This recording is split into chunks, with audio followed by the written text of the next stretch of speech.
Hello and welcome to episode number 300. We made it of Out There TV, and we are definitely not your evening news. Seems like we've been doing this a long time. You realize that we started a month before 9/11, so We this did. is, what is that, 7 years now? August 11th, 2001 was the first show. And we've got a couple of surprises tonight. First of all, before we sign off tonight, we have a special treat. A songwriter couple in England wrote us a great Out There song 2 or 3 years ago.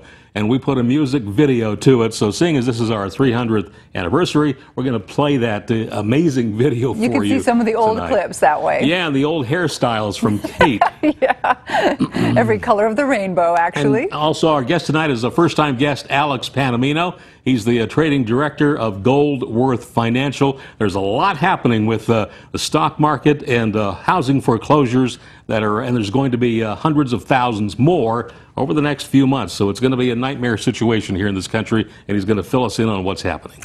In a complete about-face, scientists now say that global warming will stop until at least 2015 and possibly much longer because of natural variations in the climate. In fact, the average temperature of the sea around Europe and North America is expected to cool rapidly over the decade. According to the scientific journal Nature, this would mean that the 0.3 degrees Celsius global average temperature rise predicted by the UN was based on bogus statistics. And as you heard on last week's show with climatology professor Dr. Timothy Ball, CO2 emissions produced by humans do not contribute to global warming. In fact, Dr. Ball told our viewers that the planet is in fact cooling. Anyway, if you missed the show, it's episode number 299, available in its entirety without commercial interruption on our website at OutThereTV.com.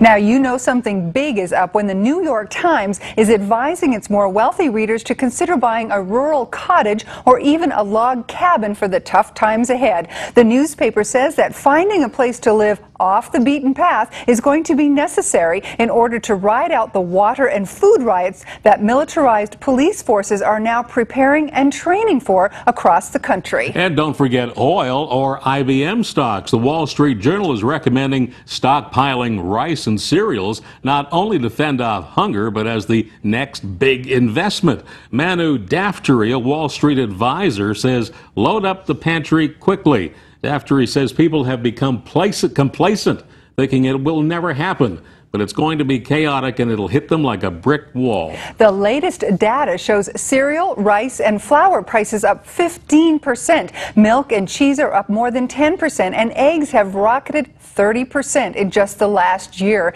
And beef and chicken prices could double by this time next year. And while you can't stock up on perishables like eggs or milk, other products will keep. Among them, dried pasta and cans of everything from tuna fish to fruit and vegetables. Well, it may seem like a scene from a Hollywood sci-fi movie, Tom Cruise battling against an army of robotic spiders intent on hunting him down. But the storyline is now reality.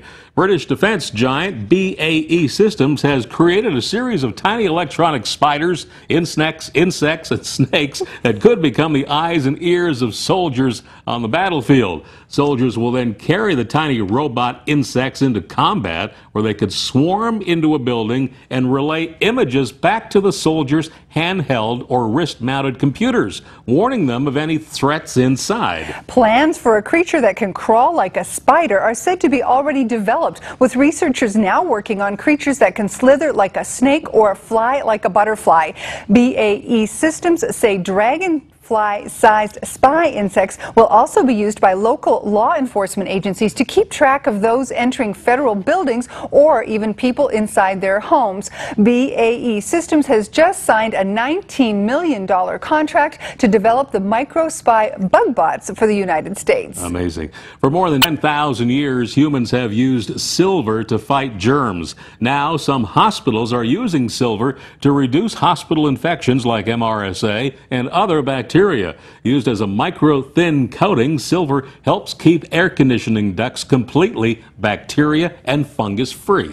Dr. James Miser of City of Hope National Medical Center says that hospital and operating rooms with the silver compound in air vents are as free of germs as medically possible in a hospital. The silver compound can also kill germs in your kitchen, on shopping cart handles, even in your sneakers. It's already used in a number of products, including athletic footwear, bandages, and business supplies. Of course, many of our viewers already know that a simple colloidal silver solution you can make yourself for a few pennies a month can be an effective destroyer of bacteria and germs.